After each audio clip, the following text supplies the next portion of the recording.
continuously, strongly indicate. All right? Debaters, do you have any questions? All right, so is that a question? Not yet.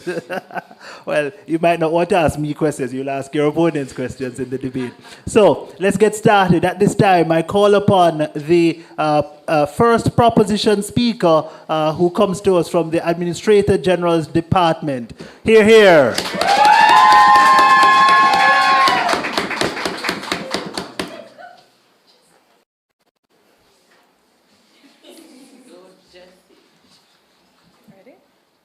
Proper preparation prevents poor performance. Sentiments commonly echoed to remind persons that success comes to those who prepare rather than wait for life to happen. Mr. Speaker, panel, debaters, and supporters, good morning. The moot before us reads, be it resolved that protection from financial hardship in old age lies principally with the individual and not the state, where adequate pension coverage was reasonably within reach. A logical premise which said proposition proudly supports. But before we begin to share our compelling reasons why this is so, allow me to define the key terms.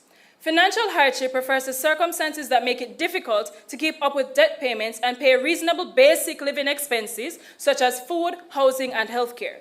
Old age, in this case, will refer to the retirement age of 60 to 65.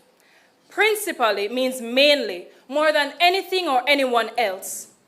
Adequate pension coverage refers to retirement savings mechanisms that are reasonably capable of providing sufficient income in old age. Reasonably within reach, now it's a crucial qualifier. It means that the individual had a realistic opportunity to participate in or secure pension coverage. It excludes persons who genuinely could not contribute due to extreme poverty, certain disabilities, chronic unemployment, or other structural barriers. So we're not arguing here that it has no role in social protection. We're not arguing that the vulnerable elderly should be abandoned. Our case is much more practical. Our burden today is to show that protection from financial hardship is attainable for the common man, through his own capacity, rather than it being the burden of the state. We will win this debate with me successfully demonstrating that the primary actor and architect of retirement surety is the individual, not at this time, using all tools at his disposal, and that shifting the principal burden to the state creates moral hazard. Our second speaker will highlight the sociological perspectives and comparative global analysis, and our third speaker will hammer it home by showing that our point stood firm despite any clashes that may come up in this debate. So let's begin. Jamaica already provides a strong foundation, but where there are gaps in coverage, this calls for improvement, not a shift in responsibility. Some would argue that the state has failed to provide a solid foundation for persons to build on, but adequate pension architecture is available to the Jamaican populace.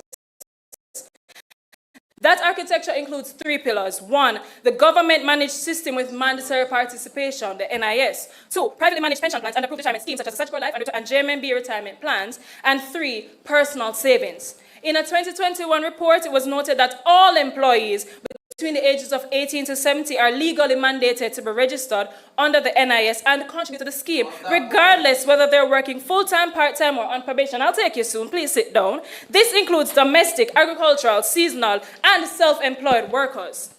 However, the pension industry of Jamaica, in their 2022 concept, has noted that Jamaica's shifting democratic structure has put a growing part of the population at risk of old age poverty and exposes the government to a future fiscal crisis. Public safety nets such as the NIS, the National Health Fund, and the Jamaica Drug for the Elderly program are not reaching all our elderly, and it will not be sufficient for them to enjoy an adequate quality of life in retirement. The FSC has noted that as of December 31st, 2025, contributors to both public and private pension arrangements amounted to just less than 20% of the employed labor force. Employers also provide the option to match an employee's contribution of pension plans at a range of 5 to 20%, but Mr. Speaker, most only contribute the minimum 5%. The fact is, many actors rely heavily on the NIS as they approach retirement, but it was never meant to fully replace a person's pre-retirement savings. Go ahead. All of what you're explaining is exactly supporting the idea that the government is taking responsibility for the security of the individual in the old age. Thank you,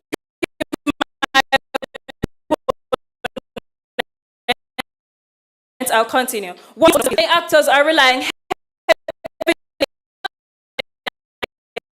to fully replace a person's that retirement or old age is inevitable. It's a foreseeable future event. Ladies and gentlemen, God's life, usually it means that if persons enter the workforce between the ages of 18 to 25, it means they have roughly 40 to 47 years of earning potential, and laying proper building blocks on that foundation provided by the secondary actor of the state is important, because what that does is that it shows where many people spend 20 years or more in retirement. Planning ahead is increasingly important for long-term financial stability.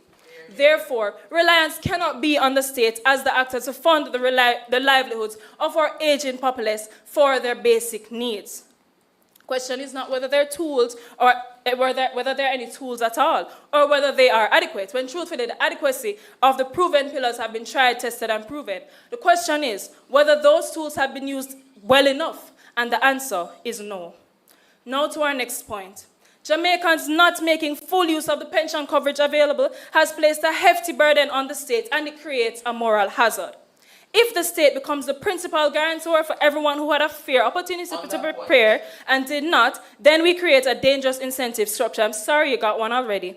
People will begin to believe that regardless of their choices, the state will absorb the consequences. That weakens personal discipline, reduces incentives to save, and places more pressure on public resources that are already limited.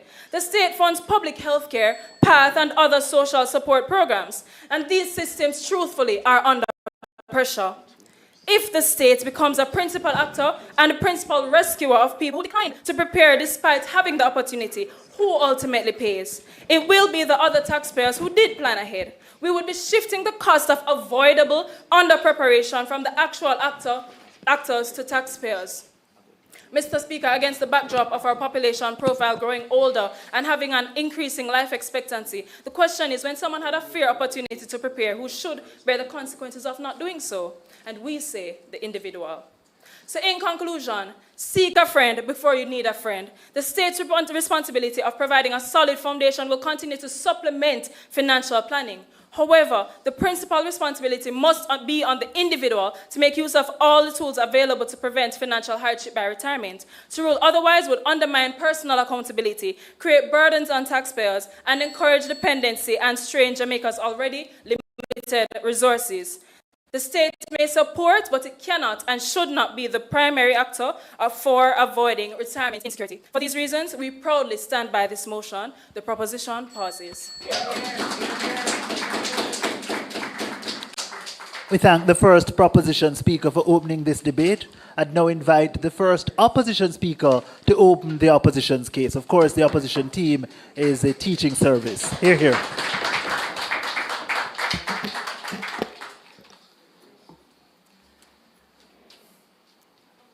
Mr. Speaker, I'm going to start with refutations this time.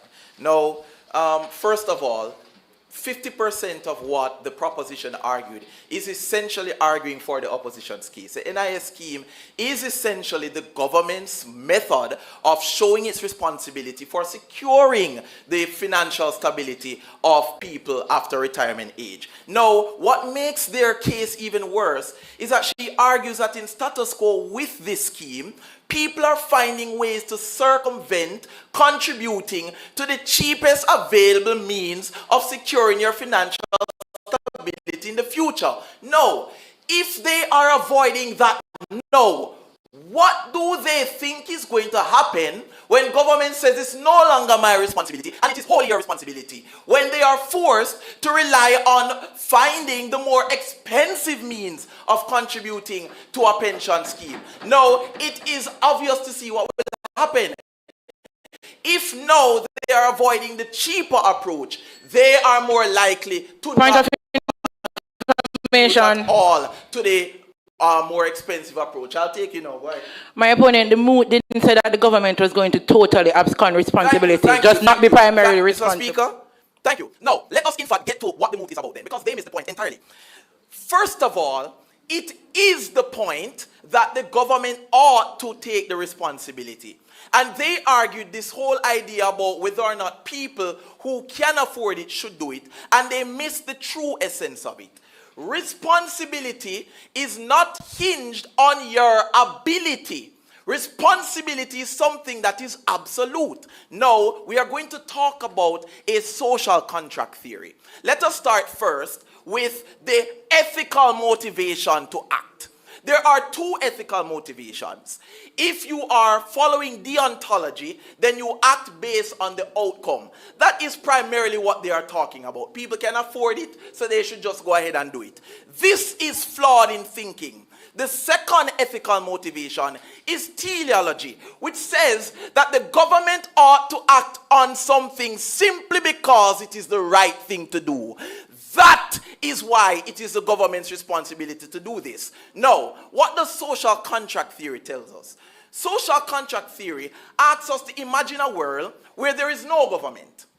When there is no government, people are left with three fundamental rights: the right to life, the right to property, and the right to freedom. Yes, the right to freedom, right? Now, the problem is that when there is no government acting, these rights are vulnerable because people are going to want to take it in their pursuit of maximizing, that's a key word here, maximizing their access to the right. That's why England used to go about and try to take away land and property. So the purpose of the government is to protect these rights. Now, in status quo, now that we have a government protects the rights for the child in the sense that the government makes it mandatory, not now, makes it mandatory for parents to protect the children. And if the parents fail in that regard, the government jumps in. Now, what does the government do in protecting the working class? It ensures that an economy is functional so that they can get a job. Furthermore, it goes further and provides a minimum wage to protect them. Now, the question is, how does the government protect these rights for the old people?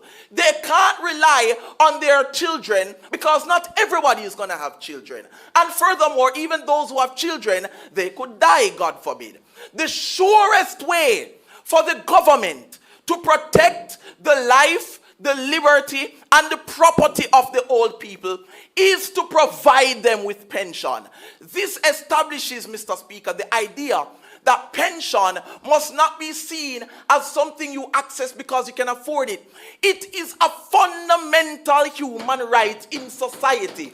There is no other way for the government to assure an elderly person that they can function in a society that the worst, Mr. Speaker, it's the government who set up society in such a way that you cannot access life, you cannot access property, you cannot access freedom unless you have money. Old people cannot work by their own definition.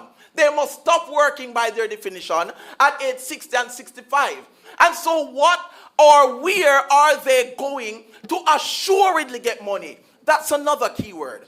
The government's responsibility is to assure access to these things. They cannot assure it in a world where it is primarily the responsibility of the person. In their own first speaker argument, Mr. Speaker, they said that these people are finding ways not to contribute to NIS.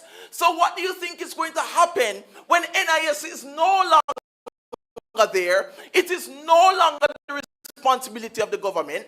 They are worse going to circumvent that. Then the government will fail in its fundamental role to protect every category of citizens when it comes to every aspect of their life. Now, Mr. Speaker, this makes it even worse now. Because, Mr. Speaker, they are arguing for the idea that maximizing your access to these rights is supposed to be the goal here. No. The government's role is to provide the basic access and the basic protection. That's what the pension scheme is for. What they are advocating for, going to Sajikora or other these places, is under the category of maximizing what the government allows for you. Protection and security is the responsibility of government. That's why police exist. That's why JDF exists. But you can maximize your access to protection by hiring a private protection firm. or getting a licensed firearm. Those are things that are maximizing what the government has a responsibility to do for you. And that's what government should do. They should provide the sure access through a pension scheme, because everything else is volatile. When financial sector crashes, like what happened with FinSac, then the pension schemes disappear. The FinSac was literally the government recognizing that these people have no other way of surviving, so we have to fix it. We need to be proactive and allow the government to take responsibility for preventing these collapses. Their world is vulnerable, but with the government, it is sure. Thank you.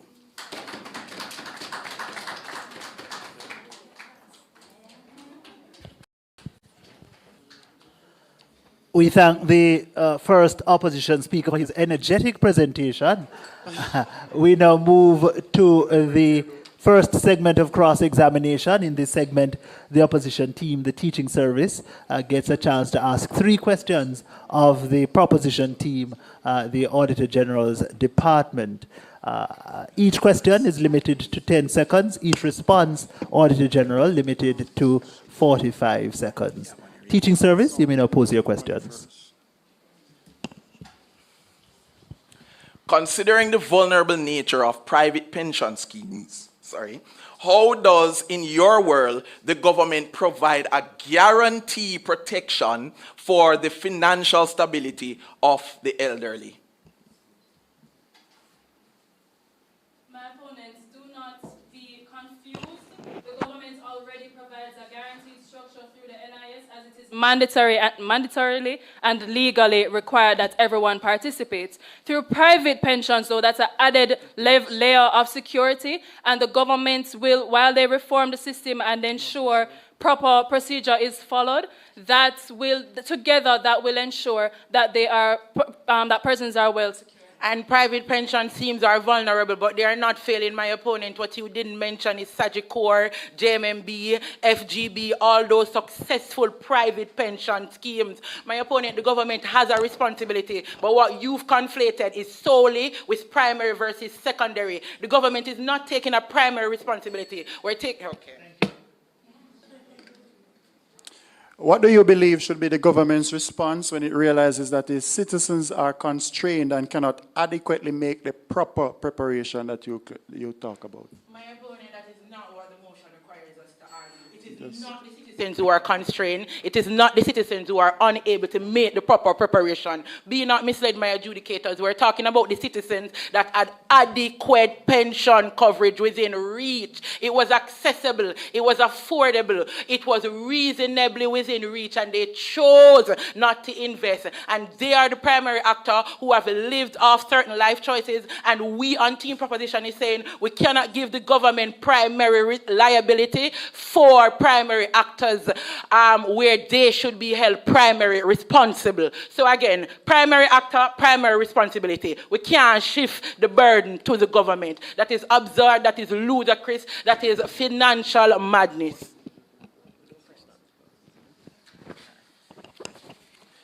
Is the proposition arguing that it is not possible that 5 years down the line, this person who can right now access proper pension will not fall into financial problem?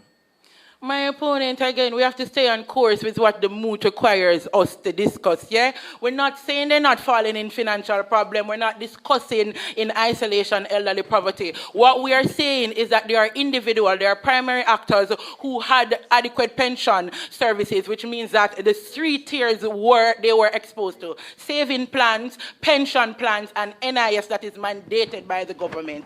And then these individuals have 40 years. My opponent is giving us 5 years. We have 40 years before we know we're getting old. And when we don't start in 2002, we could have started in 2012 or we could have started in 2022. But we must start because the motion requires that the government provide adequate coverage, and adequate coverage is provided because it is accessible, it is reasonably within reach, and individuals can... Oh. Yes. Oh, one more question. Oh. Okay.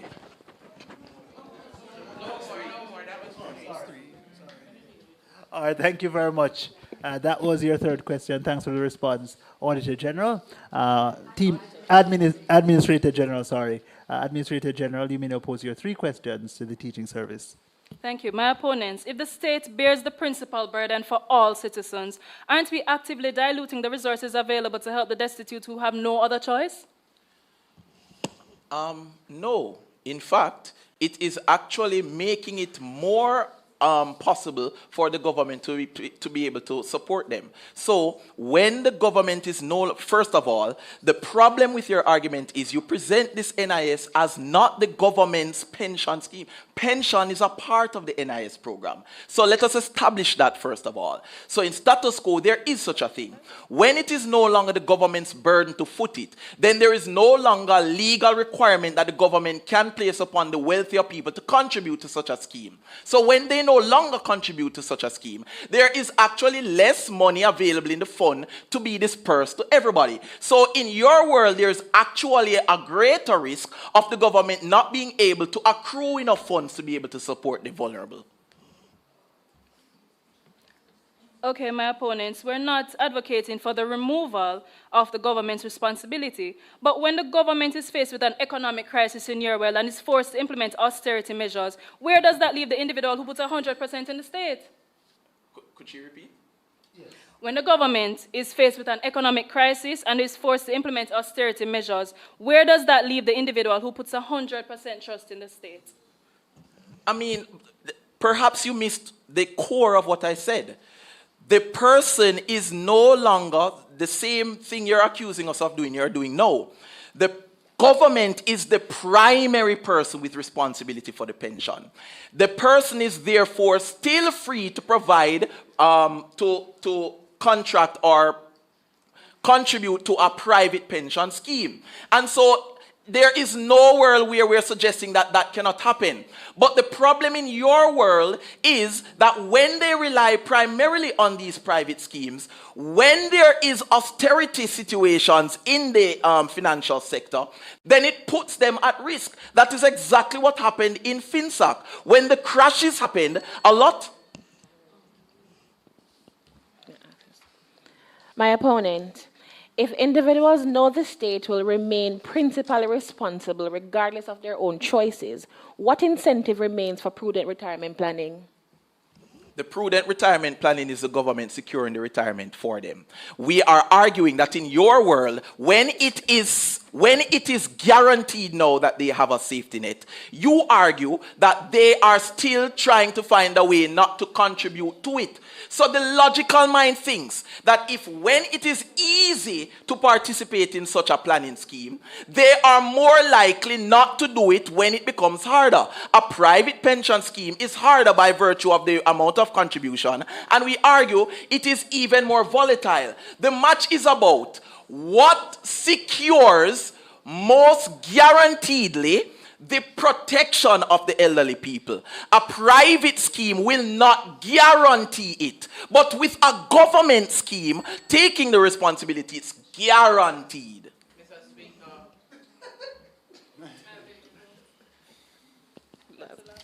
No, I have one more question. All right, thank you very much. Having quite a passionate debate here. Appreciate the exchanges. We now continue this debate with the second speaker from the proposition team, the Administrator General's department. Hear, hear.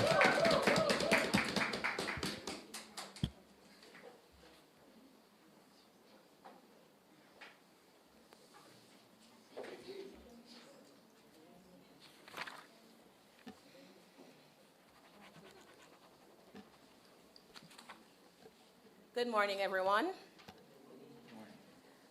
Don't be misled by the opposition's loudness. They are departing from the mood. When we talk about responsibility being absolute, indeed, but responsibility goes both ways. Our opposition talks about human rights, but the government had made adequate and pension systems adequate and accessible, and so they have indeed satisfied the human rights role. Adjudicators, everyone, good morning. My first speaker already had laid the foundation for this case. And I rise just to build on that foundation with 2 further points. Sociological theory supports our position. Responsibility should follow agency. And that successful international pension systems don't undermine our case, they reinforce it. Mr. Speaker, at the heart of this debate lies a fundamental question. Should the government carry principal responsibility for a citizen's life after retirement when that citizen had access to pension structures during their working years? Or answer is simply no. The actor with the greatest control over an outcome should bear the greatest responsibility for that outcome, which leads me to my first substantive. Responsibility should follow agency. Renowned sociologist Anthony Giddens, in his structuration theory, not right now, explains that society is built through the continuous interplay of structure and agency. Structure refers to the systems and institutions that shape behavior, like tax regimes and pension schemes. They provide the framework. Agency is the power of individuals to make choices, whether to obey the law, to save, or to plan for retirement. Not right now. But here's the key. Structures only function if agents act within them. A pension system, for example, only works if individuals contribute, save, and plan. As Anthony Giddens explains, agents engage in what he calls reflexive monitoring. And this is a continual process of observing our circumstances and making decisions about how we want to live. Not right now. Mr. Speaker, people don't just simply inherit a way of being. We actively construct one. We choose to go to school to learn and get an education. We choose our careers, how we raise our family, and we choose how we spend our money. And retirement planning is a part of that same reflexive process. Not at this time. With nearly 9% of Jamaica's population over 65 years old and life expectancy rising, retirement is not a hidden risk. It is a predictable stage of life. People enter the labor force knowing that one day their earning power will decline. That makes the duty to prepare not unreasonable, but integral to responsible adulthood. The opposition may argue that structure limits agency. Not at this time. But Mr. Speaker, limitation is not elimination. Even within constraints, individuals retain meaningful room to act. Despite the existence of more than 700 registered pension schemes in Jamaica, coverage remains stagnant at around 12% of the labor force. This means that nearly 9 out of 10 workers are uncovered, not because structures aren't present, but because the individuals are not participating. Consider the numbers. Jamaica's labor force is approximately 1.4 million people. Less than 200% are enrolled in private pension schemes.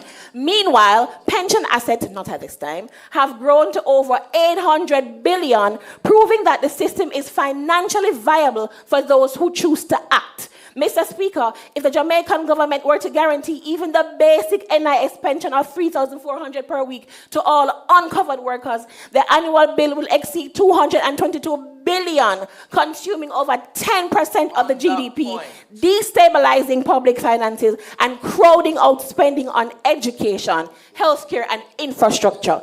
The fiscal reality underscores a deeper principle. No, thank you.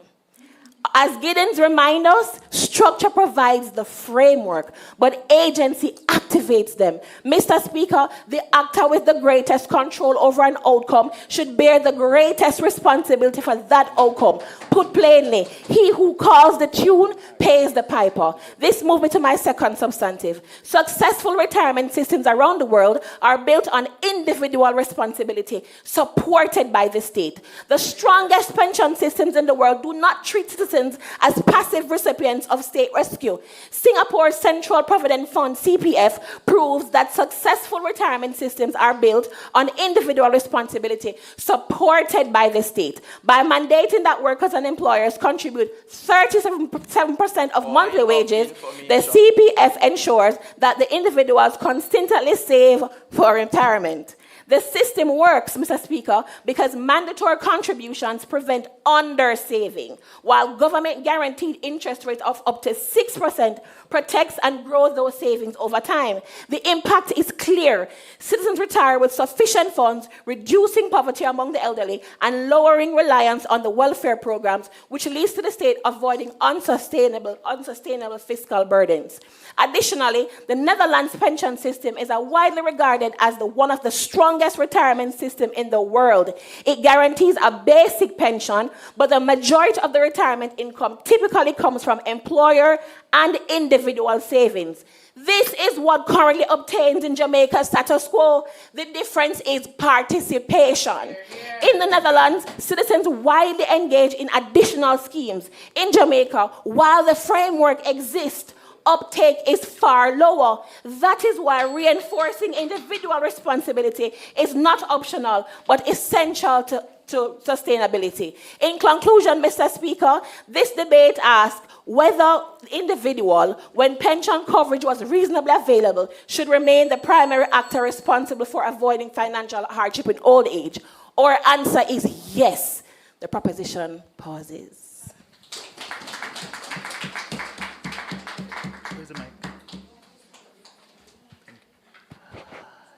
Thank you very much, second proposition speaker. We now call upon the second opposition speaker to make their presentation. Hear, hear.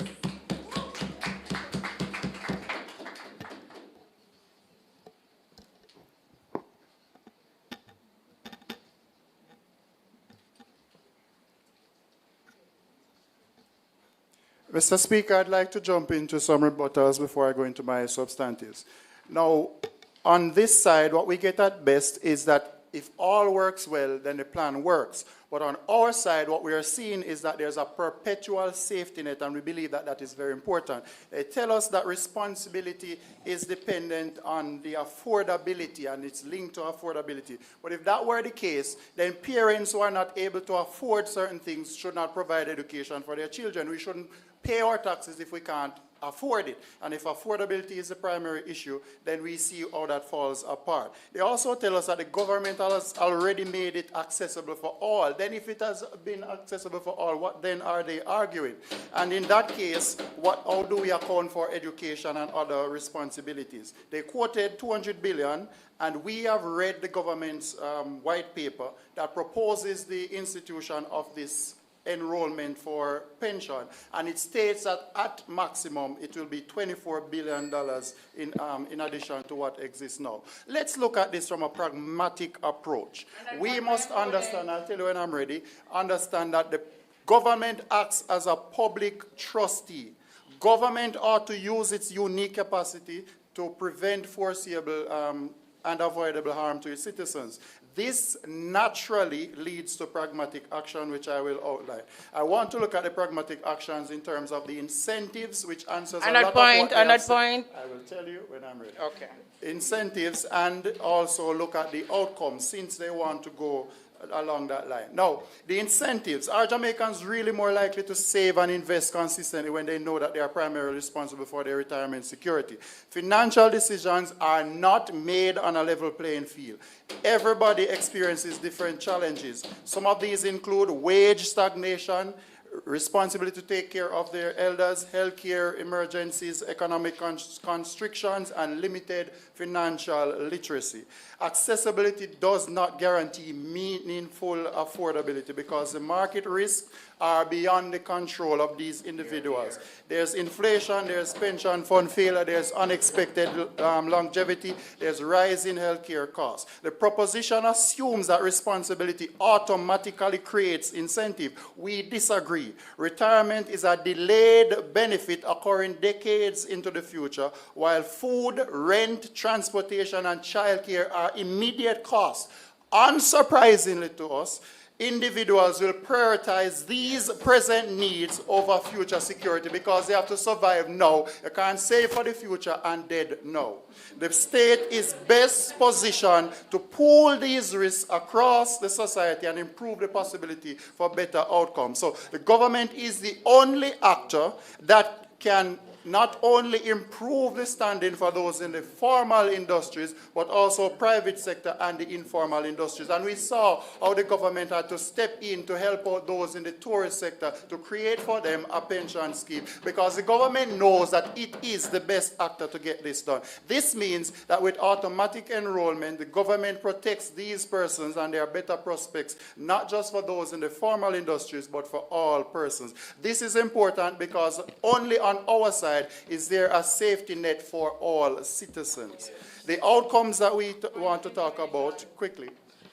My opponent, since we've already satisfied the bar of accessibility, access exists. Who is primarily responsibility? All right, after so we access? told you that responsibility lies with the government because of the principled arguments, and we are showing you pragmatically why the government is the best actor.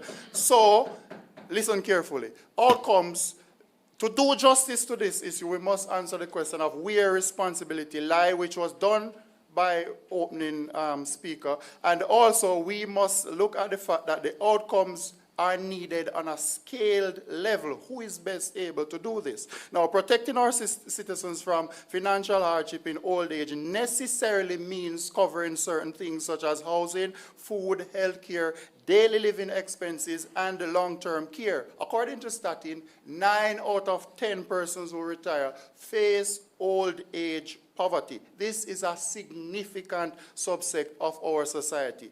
And these persons end up perpetuating a problem. They're perpetuated by dependence on relatives or dependence on the government. Let's look at both. When they're dependent on relatives, relatives have to divert these funds from their family obligations, including investment and pension plans, and the younger generation faces an increased financial risk. This leads to lower financial and economic outcomes for them, and it perpetuates the age-old problem. If it's the government, which in many cases it is, our opponents assume that if the government reduces its responsibility, the cost disappears. That's not the case. Someone must absorb these consequences. The cost merely shifts from pensions now to crisis management later. And I tell you what I mean. The proposition tells us that the pension coverage was within reach. Yet according to the PIOJ, between 80 to 90% of Jamaicans enter retirement without a private or personal pension. If the overwhelming majority of citizens fail to achieve retirement security through individual action, assigning principal responsibility to these individuals is not prudent. It is wishful thinking. Social pensions are a serious issue in Jamaica. In contrast, the government incurs costs later on through hospital welfare programs, poor relief, housing support, and all of these deferred costs which are then multiplied. And this is according to the Pension Association of Jamaica. In our world, the government guarantees a baseline pension, and it allows persons to save if they wish, and the government prevents large-scale elderly poverty. The costs are therefore planned, predictable, efficient, and lower over time. Is that my time?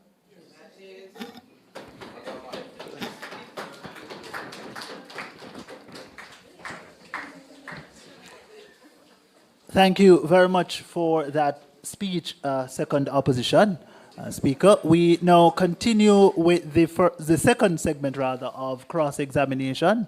In this segment, the difference is that the proposition team Administrator General's department, gets a chance to ask their questions first of the opposition team teaching services.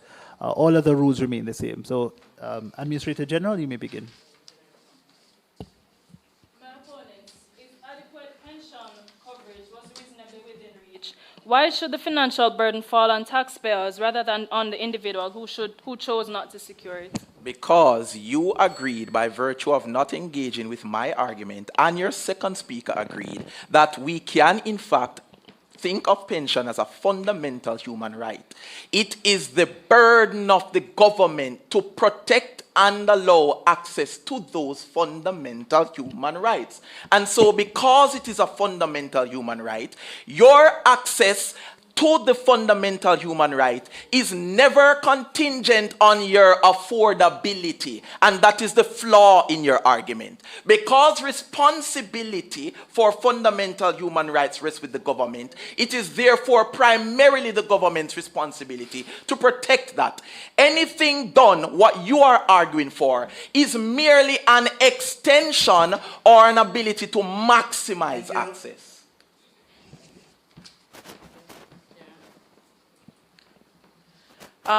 My opponent, you said that we shouldn't save now and die later, but the people that we're talking about are those who party now, have no savings, and then want to live big later?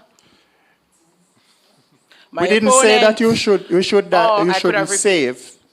What we are saying is that the reality for most persons is that they cannot, because of the economic constrictions, cannot afford to do that. They have to make a choice between now and the future. Obviously, they're going to choose now. And you seem to be pitting persons against taxpayers and believe that everybody is just big and careless and does not plan for the future. The reality is that there are many persons who are victims of our harsh economic circumstances. Even and this is a larger subsector than those who party and waste their lives. Even those who can afford it eventually have to come to a decision about what they do now. That was his argument. When they are faced with that crossroads, they are more likely to abandon the private pension scheme to support this struggle now.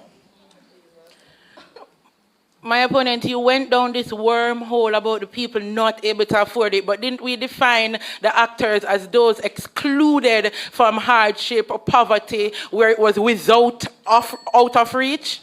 Which is why we said, even those who can afford it will eventually, may eventually, probably eventually face a crossroads where they have to decide between continuing these private pension schemes or supporting the living now. That's what Rashane argued.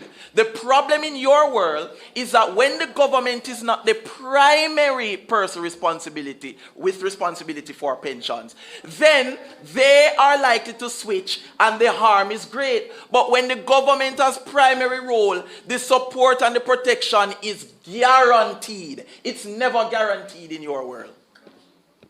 In addition to that, we are saying it's not just going to benefit those who can afford it, but those... Out of order.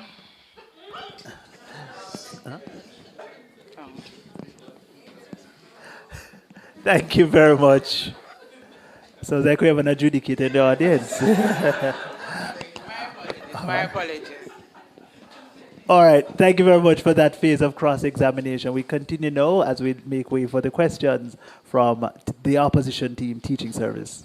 Is retirement security a reward for good financial planning, or is it a mechanism through which elderly citizens maintain access to their rights? Can you repeat, please? Is retirement security a reward for good financial planning, or is it a mechanism through which elderly citizens maintain access to their rights? I'm glad that you asked that, Mr. Speaker, because retirement security is both. You are rewarded when you make hay while the sun shines. You are rewarded when you use the capacity while it was within reach. Outside of that, we have said time and time again that the government also provides an additional safety net. The government is also there to catch you through NIS, through NHT, through the National Health Fund and others. Mr. Speaker, what we don't understand is that we keep saying the government has a primary responsibility, and the opposition is showing the debate giving the government total control or no control, when the motion requires that we argue primary responsibility versus secondary responsibility. If the government eventually intervenes through healthcare, welfare, housing, or poor relief, why shouldn't the government be, and other social things, why shouldn't the government be the leading actor in preventing the hardship? Mr. Speaker, again, the opposition has misled this debate. The primary actor already exists. The primary actor is already the person vested with the choice and the responsibility. What the government has to satisfy is a human rights guarantee, and that is provide providing a structure, and the MOOT already tells us that this exists. The MOOT says an adequate coverage. Adequate speak to accessibility and affordability. These people had adequate coverage. They could access it and they could afford it. The government has also gone ahead to make a 3-tier system. We say NHT, mandatory, must. We mandate it by law. And then we say pension schemes, JMMB, as low as $1,000 per week or FGB. And then we say additional savings, Mr. Speaker. Our final question, Mr. Speaker. Is the proposition arguing that it is impossible for private firms to adjust pension benefits? Go again. Is the proposition argued that it's impossible for private firms to adjust pension benefits, and are they protected from financial crash, which affects the pensions? No, Mr. Speaker, the proposition is not arguing that, because the motion doesn't require us to argue that. What it requires us to look at is responsibility. Who is responsible after adequate, equating to access and affordability, was within reach, mean you could have gotten it throughout your lifetime, and you chose not to? Who should bear the primary responsibility? We're not telling you that we're going to toss our elderlies to the wolf. We're not saying that, okay, it is not the government duty to have this human right in place, but it is in place. This motion surround who is responsible. Don't spend your life making bad financial choices, having adequate pension scheme within reach, choosing not to utilize them, and then tell the government, say, I want to live a cherry garden.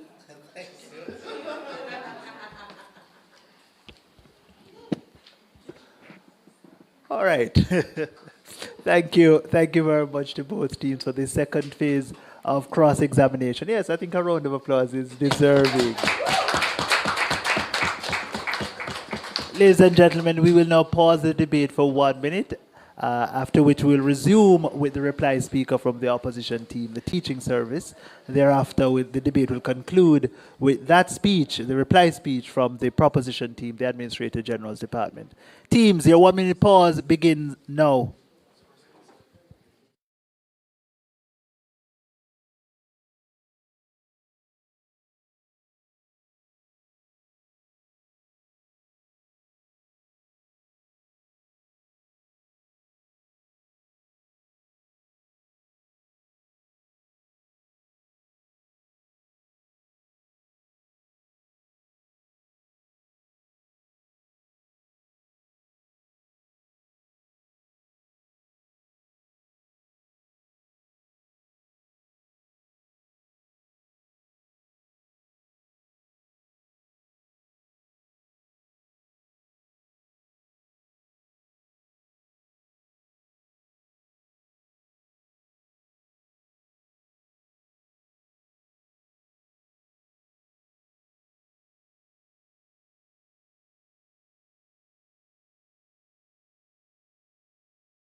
That's not to say it's not legitimate, but I just don't.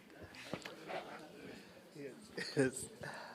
All right, ladies and gentlemen, we are ready to move to the conclusion of this debate. At this time, we invite the third speaker, the reply speaker, from the teaching service, to conclude the opposition's case. Hear, hear.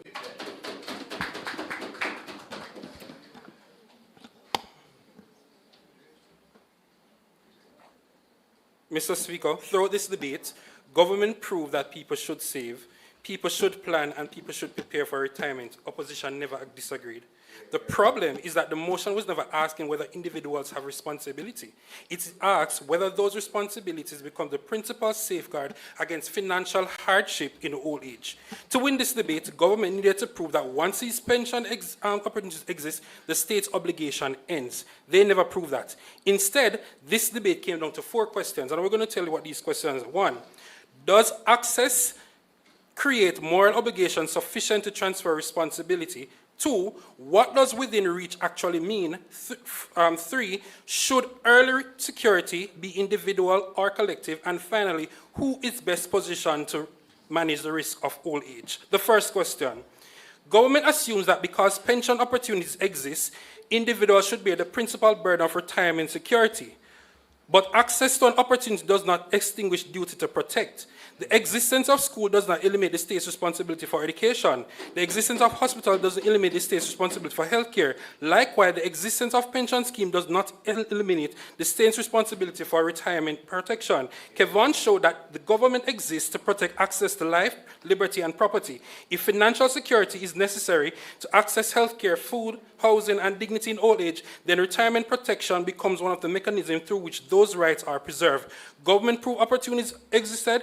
They never prove why that opportunity transfer the principal burden of protection away from the state. Second question, what does within reach actually mean? Government wants us to take it as being technically available. Opposition says it means genuinely attainable. Roshane showed that retirement decisions are made in the context of inflation, wage stagnation, caregiving responsibilities, healthcare emergencies, and economic downturns. The reality matters because opportunity is not the same thing as capacity. Government's position requires us to believe that if pension coverage exists, failure to secure retirement must be an individual failure. Yet between 80 and 90%, as Roshane talked, Jamaicans enter retirement without private pension. More persuasive explanation is not widespread irresponsibility. It is many citizens face structural barriers that make participation difficult. Government proves availability, opposition proves attainability. That is why we win the clash on reasonable within reasonable reach. The third question is whether retirement security should be treated as an individual responsibility or collective bargaining, collective guarantee. Opposition demonstrated that consequences of retirement insecurity are never borne solely by the retiree. When elderly citizens fall into poverty, family absorbs, community absorbs, healthcare system absorbs, the government absorbs the burden. Government's mud does not eliminate costs, it merely shifts them. What could have been addressed through prevention becomes crisis managed later through welfare programs, healthcare interventions, and family support. The choice before the House is therefore not between collective responsibility and no responsibility. It is between prevention and crisis management. Opposition chooses prevention because prevention is both humane and more efficient. This leads to the most important question. Who is best positioned to manage risk at old age? Government treats old age as a planning problem. Opposition treats it as a vulnerability problem. That distinction matters because planning is something individuals do, but vulnerability is precisely why government exists. Old age combined declining economic power, rising healthcare costs, reduced recovery from financial shocks, and increased dependence on fixed incomes. Government repeatedly reminded us that people know when they will get old. We agree, but predictability does not eliminate vulnerability. We know hurricanes will come. We know illness will occur. We know aging is inevitable. Yet, of many of these issues, government must be responsible for managing our predictable vulnerabilities.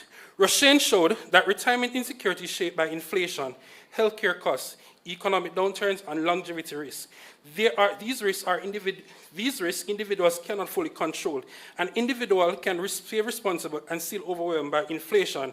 An individual can plan prudently and still face catastrophic medical costs. The state, however, can pool risks across millions of citizens, regulate pension systems, spread costs across generations, and intervene before poverty occurs.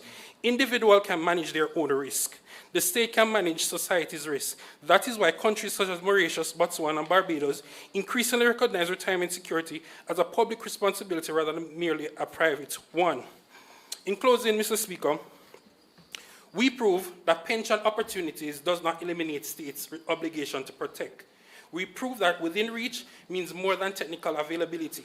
We prove that consequences of retirement insecurity are collective, and we prove that the state possesses greater capacity than individuals to manage the vulnerabilities of old age, and we're proud to oppose this motion.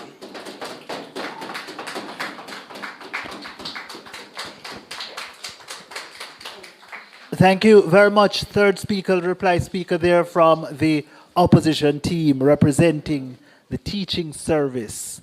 Ladies and gentlemen, the debate now comes to a conclusion with the presentation from the third speaker from the proposition team, concluding the case on behalf of the Administrator General's Department. Here.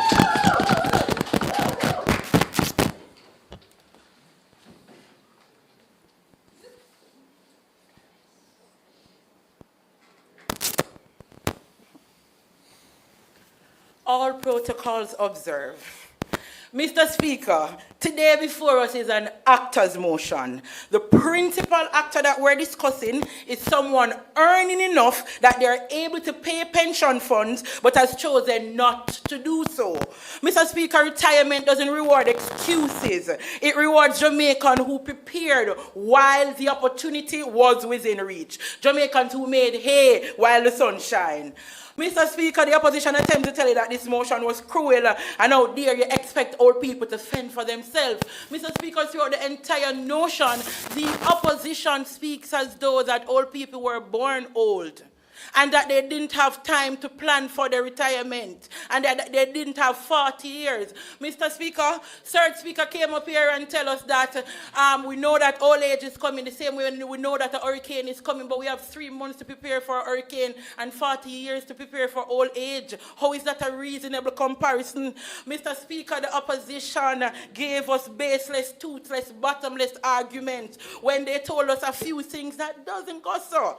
They told us that there's no baseline pension. That is after my first speaker came and laid out the structured baseline mandated NIS by the government, pension plans and saving. Mr. Speaker, the opposition told us that total control by the government or no control. But what I need you to understand is that primary personal responsibility is different from a guaranteed structure. Let's correct some misconception. What the government has a duty to do is to ensure that the adequate pension scheme exists and that they are reasonably within reach. Mr. Speaker, first speaker on the opposition team is dragging us two ways with the contradiction when he told us that there are people who can afford it but then will have to choose to pay pension or buy food. I don't know if it's me, but if you can afford it, you can pay your pension and buy food, right? That is what affordability means. It means that you don't have to choose between the two. Mr. Speaker, team opposition came up here and they tried to lament on FinSAC,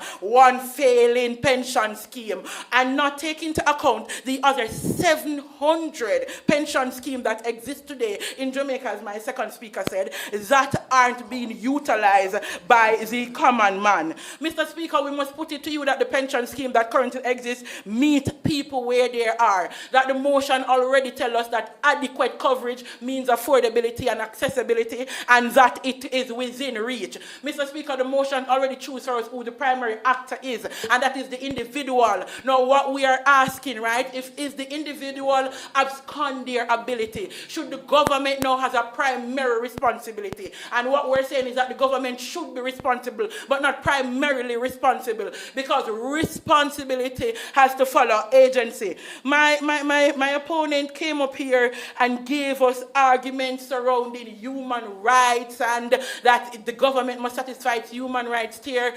But, Mr. Speaker, team proposition would have already satisfied all those arguments and won the debate when we told you this. We told you that the current structure obtained is one with government support, private pension and saving plan. We already said here that Jamaica has a strong foundation and we're not starting from zero. We also concede that the current system still need improvement. However, the answer to fix those gaps is not to rewrite the entire contract and make the government your default retirement plan. Improvement, Mr. Speaker, is not abdication. Mr. Speaker, we told you about the underusage already creating a moral hazard, argument which stood throughout the debate. The uncomfortable truth is that Jamaicans are not making full use of coverage available and accessible, Mr. Speaker. The result, a hefty burden on the national insurance fund and taxpayers. Even worse, it leads to a moral hazard. People don't save, prepare or contribute much when they think that the government will save them. And Mr. Speaker, that's not compassion, that is enabling. Mr. Speaker, my second speaker told you about sociologist Anthony Giddens, and simply put, responsibility follows agency. Mr. Speaker, where individuals has the capacity to act, they must bear the consequence of their action or inaction. The individual in this case is the primary actor with the capacity to act. Mr. Speaker, on team proposition, we gave you the tools: NIS, private pensions, tax incentive for savings, and where tools are reasonably within reach, the responsibility to use them lies with the individual. The state role is to provide structure, not to guarantee the... Listening carefully, you should be able to answer. Said, ladies, please help me here. You can't say for the future and dead no.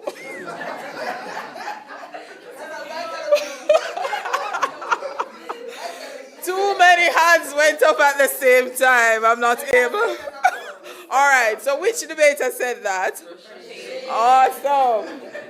And which debater said, 40 years to know we are getting old? I don't see any hands. Okay, right. So they did drop some gems. It was a wonderful match, worthy of this the semi-final matchup. Which team will advance to the grand finale? That decision rests entirely with our adjudicators, who will now deliberate and come back to sum up the match and announce the winner and the first finalists of the 2026 Public Sector Debate Championship. For those of you online, which team had the better arguments? Tell us in the comments. And at this point, we now take a break, refresh ourselves, and come back in about 15 or so minutes. Thank you so much.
Welcome back, ladies and gentlemen. We're at the point where we reveal the team that will advance to the grand finals of this competition.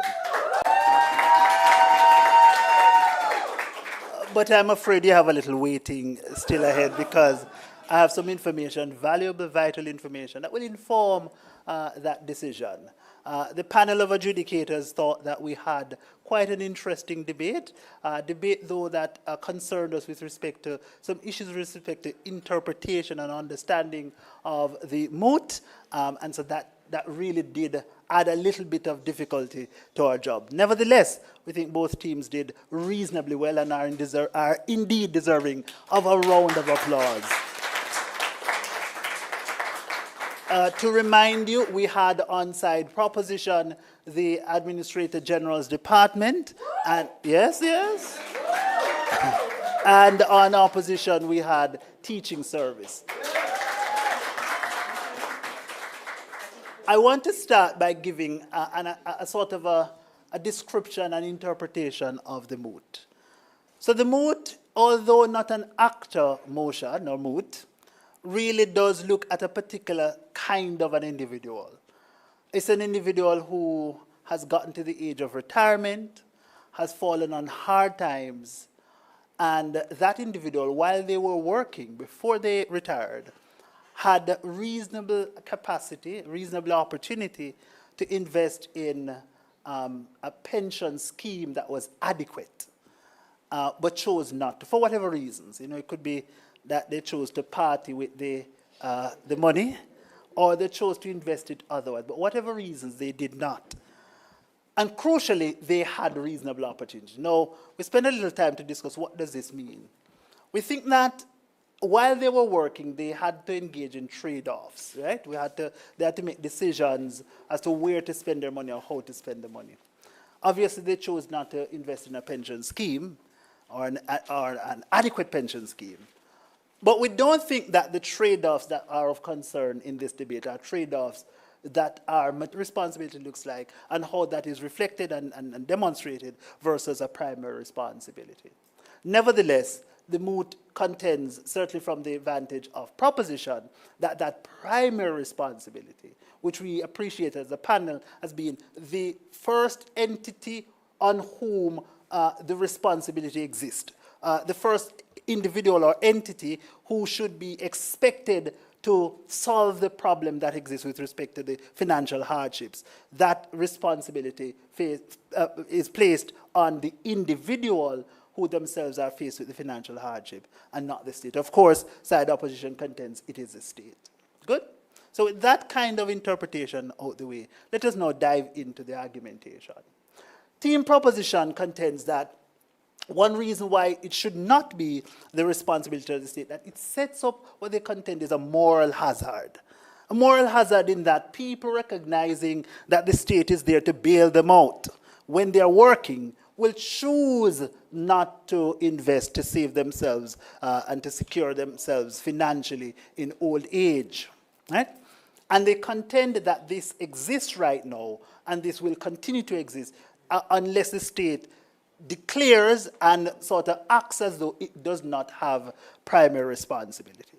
Team proposition contends that there's this thing called the social contract theory that obliges and obligates the state to respond and to act to alleviate the burdens, the financial burdens faced by these individuals, right? And so that's how both teams sort of stack it up. Now, from team opposition, we get very broadly applicable principles and philosophies as to the role of states and why states are best capable to intervene in such circumstances. We think that those bits of analysis were really good, except that some of them were not situated within the moot as was being debated. So is it the case that a state has an obligation always, in every single circumstance, to provide your right to freedom, your liberties, and the necessities of life and living? Is that the case, right? We think that team opposition seems to believe that that's the case. Team opposition does not really engage frontally with that kind of philosophical principled argumentation, but we get that they are of the view, obviously, as per their burden in the debate, that the responsibility exists with the individual. So what then becomes of our treatment of the principled argument from proposition as to the role of government versus the argumentation that was not exactly responsive to that broad principle? We think that the broad principle from side opposition, again, as I said before, did not address directly this specific circumstance. We're unclear as to why is it that the government ought to fulfill this responsibility, this obligation, even in these circumstances. And team opposition would have been aided much more had they situated those broad principles within the particular nuanced circumstance being engaged with here. The second consideration or concern that we have is that a lot of the debate centered around, broadly speaking, responding to people's needs. It does not sort of narrow its focus on people's needs, those people who had reasonable opportunity to access adequate pension schemes but chose not to, right?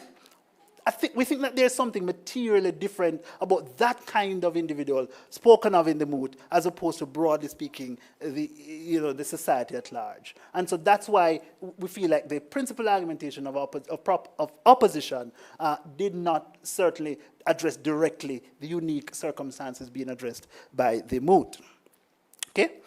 The second thing that we considered are, what are the implications in either world, in proposition's world, in opposition's world? Proposition tells us that in the world as it exists now, the second speaker specifically, that we have a mass, disengagement of pension schemes. People aren't tapping into and subscribing to pension schemes, and they sort of compare what obtains in the Jamaican context with what obtains in other jurisdictions, right? We think that that was particularly useful insofar as it proved that, one, pension schemes exist, they are accessible. We heard that throughout the debate, which sort of challenges some amount of the argumentation, albeit marginally, from proposition, which is to say that the government may not themselves be providing access to pension schemes to a sufficient extent. It might be quantitatively, we are not sure, but certainly for some reason people are not opting into pension schemes and are finding themselves in detrimental circumstances when they retire. We're unclear from proposition as to why people aren't buying into pension schemes, why people aren't subscribing to pension schemes. And it would have been helpful, second proposition, had you explained to us why this is the case. Albeit, that said, nevertheless, we think that it is a useful bit of contribution in terms of setting some context in the debate. Finally, ladies and gentlemen, the debate, again, was largely a definitional one. It was a debate that really necessitated a clear understanding, and we think that at times, as I said before, the understanding was a little off a little bit, all right? So, in the final analysis, one team ends with 282, and that compares to 277, yes, 277. The winners of this match, ladies and gentlemen, and the team that will advance to the grand final round of the public sector debate competition for 2026. The team ending on 282 points. Ladies and gentlemen, the Administrator General Department.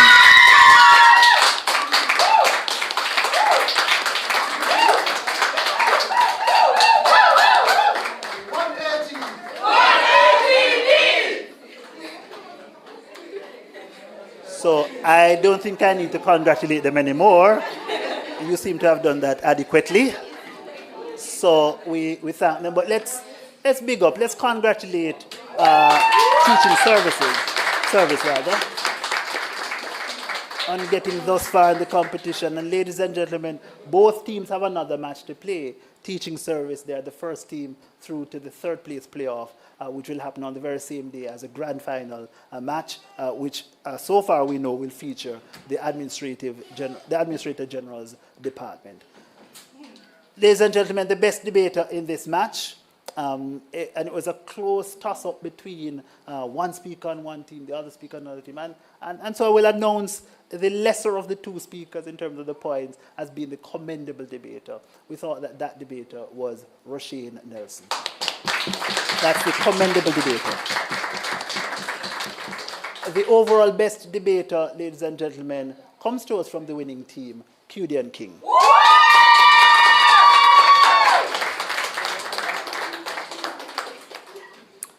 So, ladies and gentlemen, that's how the cookie crumbles. We are now going to pause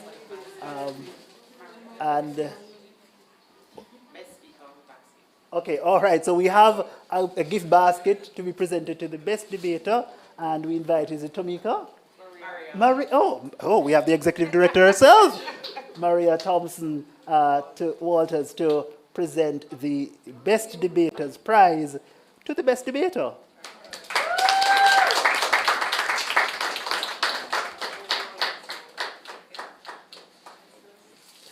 All right, thank you very much, ladies and gentlemen. We'll be back with you shortly for the second semifinals match.